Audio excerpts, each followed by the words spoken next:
Good morning, friends. A very warm welcome to Dr. Seema's Med Talks. कैसी रही दिवाली आप सबकी? होप दिवाली बहुत सुंदर, खूबसूरत और अच्छी रही सबकी। तो चलिए रूटीन में वापस आते हैं और हल्की हल्की सर्दी बढ़नी शुरू हो गई है। बढ़ने मतलब हल्की हल्की सर्दी शुरू हो गई है।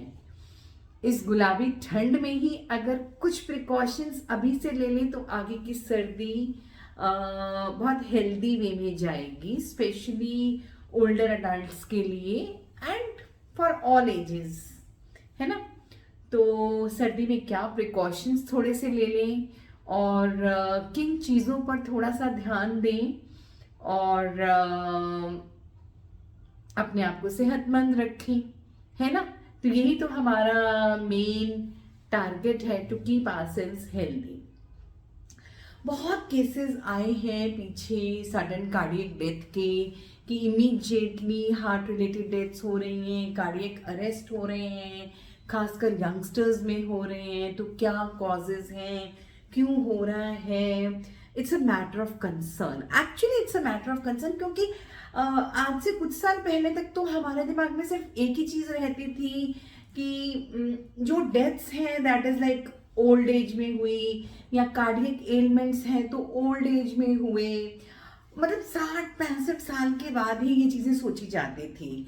तो ऐसा सोचो कि 35 साल के व्यक्ति की डेथ हो रही है, 35 साल के व्यक्ति को सडन कार्डियक अरेस्ट आ रहा है या हार्ट अटैक हो रहे हैं, 35 साल से भी छोटे बच्चों में हो रहा है ना। ओल्डर अडल्ट्स में तो जो है सो है, यंगर अडल्ट्स में बहुत ज़्यादा ये चीज़ें चल रही हैं।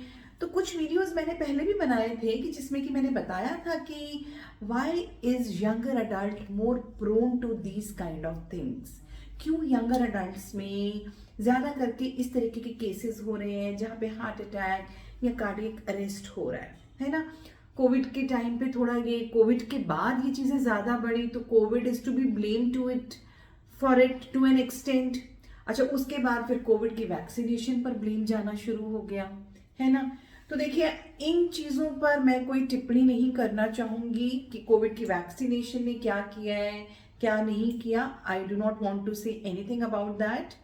कोविड ने ज़रूर ही चीज़ें बढ़ाई हैं, क्योंकि कोविड में कई ऐसी सिचुएशंस बनी है। कोविड में न्यू हाइपरटेंसिव्स आए, कोविड में न्यू डायबिटिक्स आए, कोविड ने क्लॉटिंग करी, कोविड के चलते हार्ट अटैक हुए, कोविड के चलते स्ट्रोक्स हुए। तो Covid can be blamed for it, but the other very important thing, दूसरी जो बहुत इंपॉर्टेंट चीज़ है जिसको हम ब्लेम करते हैं और हमें करना चाहिए, वो है हमारा लाइफस्टाइल। ठीक है, वो है हमारा बेढबा गलत लाइफस्टाइल जिसको कि हम जी रहे हैं, राइट।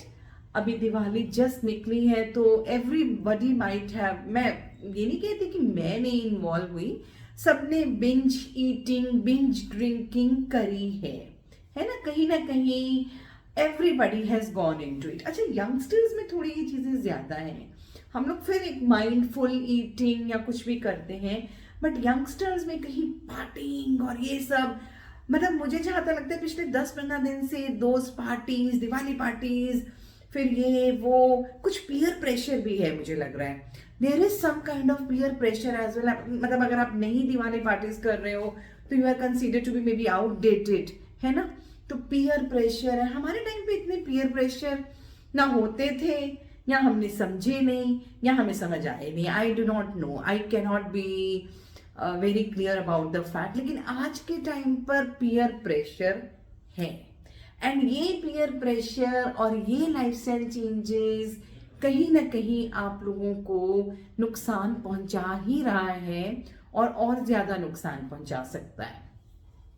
तो देखिए, अगर आपने या आप बहुत स्मोकिंग करते हैं या आप अल्कोहल में ज़्यादा इंडल्ज होते हैं, तो काइंडली स्टॉप दैट, बिकॉज वो आपको बहुत ज़्यादा नुकसान पहुंचा सकती है। आपकी हार्ट की गति को खराब कर सकती है, यानी कि एरिथमियाज हो सकते हैं, जिससे कि आपकी हार्ट की रिदम बिगड़ सकती है। And major cause for cardiac arrest arrhythmias होते हैं। Major cause for your cardiac arrest is arrhythmias. तो उसके लिए एक तो अच्छे हॉस्पिटल्स और कॉर्पोरेट्स में डिफिब्रिलेटर्स का होना बहुत ज़रूरी है, बिकॉज डिफिब्रिलेशन से क्या होगा कि आपकी हार्ट की जो रिदम है, जो गड़बड़ाई है, वो कहीं ना कहीं सही हो सकती है अगर आपको शॉक वेव दे दिया जाए तो defibrillator is a very very important thing. Along with that कहीं ना कहीं आपको अपने लाइफस्टाइल में चेंजेस करने बहुत ज़रूरी हैं।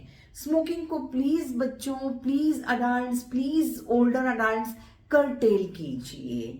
अल्कोहल को से no to it, go it for, if you want to go for it, go in for it in a moderate way. Moderately कभी once in a while occasional अगर आप लेते हो, it's perfectly fine with anything. Processed food along with these things, ये जो smoking है, alcohol है, इसके साथ प्रोसेस्ड फ्रोजन फूड की एक जो आदत डल गई है उसको प्लीज स्टॉप कीजिए। घर का बना हुआ खाना खा लीजिए ना, बिकॉज दिस प्रोसेस्ड फूड जो है it is full of saturated fat, triglycerides. आपको पता भी नहीं चलता कब ये आपके हार्ट को क्षति पहुंचा रहा है ना। तो कब, एक तो हवा में जहर घुला हुआ है, आपका respiratory system is already at toss, आप उसके ऊपर से ये सब चीजें खा पी रहे हैं, स्मोकिंग कर रहे हैं, ये सब चीजें खा रहे हैं, तो आप अपने सर्कुलेटरी सिस्टम को भी बिल्कुल खराब कर रहे हैं। दूसरा, अगर आप हाइपरटेंसिव हैं, आप डायबिटिक हैं, आपका लिपिड प्रोफाइल कहीं बढ़ा हुआ है, तो ये पहला स्टेप है आगे डिजास्टर होने का। ये पहला स्टेप है, इसी स्टेप पर खुद को रोक लिया जाए। इसके लिए कुछ इसमें ऐसा कुछ सोचने की जरूरत नहीं, अच्छा कि मुझे ये, इट इज नो स्टिग्मा, ये कोई स्टिग्मा नहीं है कि मेरा बीपी हाई है तो मैं दवा ना लूं या मैं किसी को बताऊं नहीं।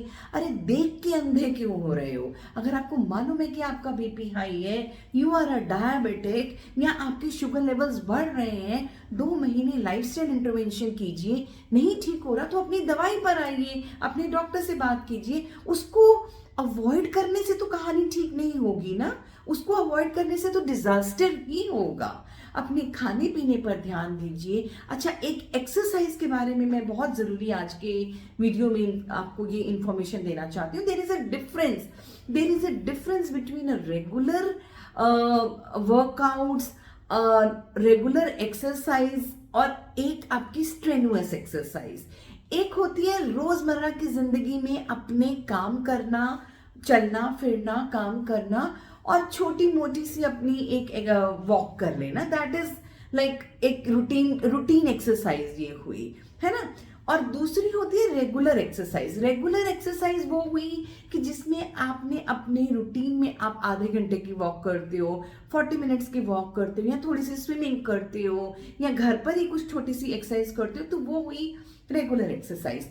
एक होती है स्ट्रेनुअस एक्सरसाइज, जब आप बहुत स्ट्रॉन्ग एक्सरसाइज करते हैं और आप वेट्स उठा रहे हैं, हैवी एक्सरसाइज कर रहे हैं जिसमें ज़्यादा शक्ति की ज़रूरत होती है। तो इन चीज़ों में डिफरेंस है। अगर आप कोविड सर्वाइवर हैं, अगर आप हॉस्पिटलाइज हुए थे, अगर आपकी कोविड की सिचुएशन वेरी बैड गई थी, तो आप प्लीज इन स्ट्रेनुअस एक्सरसाइजेस से खुद को थोड़ा सा कम रखें। रेगुलर एक्सरसाइज करें, उसको धीरे धीरे करके बढ़ाएं। बहुत ज्यादा तेज एक्सरसाइजेस नहीं कीजिए। Consult your doctor, get your investigations done. अपने हार्ट की स्थिति, अपने लंग्स की स्थिति को देख लीजिए कि किस तरीके से चल रहा है, उसके बाद ही इस तरीके की कोई एक्सरसाइज में आप इंडल्ज हों, ताकि वो आपको नुकसान ना पहुंचाए। क्योंकि जब आप बहुत हैवी एक्सरसाइज करते हैं तो कहीं ना कहीं आपके हार्ट को क्षति पहुंचती है। Your heart has to work more, आपके दिल को तेज ज्यादा काम करना पड़ता है, जो वो नहीं कर पाता, and immediately the person collapses और आपको कार्डियक अरेस्ट आने के चांसेस बन जाते हैं। अगर आपको लगता है आपके घर में कोई फैमिली हिस्ट्री है कार्डियक अरेस्ट की, या अगर आपके घर में कोई फैमिली हिस्ट्री है अर्ली डेथ की, यंग एज में कार्डियक अरेस्ट से डेथ की, तो आप इन चीज़ों से थोड़ा संभल कर चलिए, थोड़ा सा स्टॉप कीजिए और अपने डॉक्टर से बात कीजिए। सर्दी अभी शुरू हुई है, एक basic baseline investigations I think after the age of 25 के बाद एक बेसलाइन इन्वेस्टिगेशंस इस टाइम पर आपको करा लेनी चाहिए, जिसमें कि अपना बीपी मॉनिटर करके देख लीजिए एक बार। अगर नॉर्मल है तो वेल एंड गुड, नॉर्मल नहीं है तो उसको रिपीटेडली चेक करके डॉक्टर से संपर्क कीजिए। अपने शुगर लेवल्स चेक कीजिए, अपना लिपिड प्रोफाइल चेक कीजिए, खासकर आपके एलडीएल, ट्राइग्लिसराइड और एचडीएल किस रो पे चल रहा है। अगर वो सब ठीक है तो वेल एंड गुड, नहीं ठीक है तो प्लीज अपने डॉक्टर से संपर्क कीजिए। स्मोकिंग को बच्चों कर्टेल कीजिए, alcohol in moderation, processed food should be a big no. आपको जो खाना है वो घर में लीजिए, बिकॉज आपको पता भी नहीं है प्रोसेस्ड फूड में छुपा हुआ कितना सैचुरेटेड फैट है, कितना नमक है। I mean that is a big no, है ना, क्योंकि यही चीजें हैं जिनके कारण आपको कार्डियक अरेस्ट हो रहा है, या हार्ट अटैक हो रहा है, या रेस्पिरेटरी इलनेस हो रही है। और एक बहुत इंपॉर्टेंट चीज है, क्योंकि AQI जो एयर क्वालिटी इंडेक्स है अभी भी बहुत हैजार्डस है, तो सुबह के समय वॉक करना कर्टेल करो। सुबह के समय मत निकलिए घर से बाहर। घर से बाहर निकलना है, वॉक करनी है दोपहर में 1:30-2-3 बजे के बाद 1 घंटा 2 से 4 तक, या 1:30-2 बजे से लेकर 4 बजे तक आप वॉक कर सकते हैं या घर से बाहर निकल सकते हैं।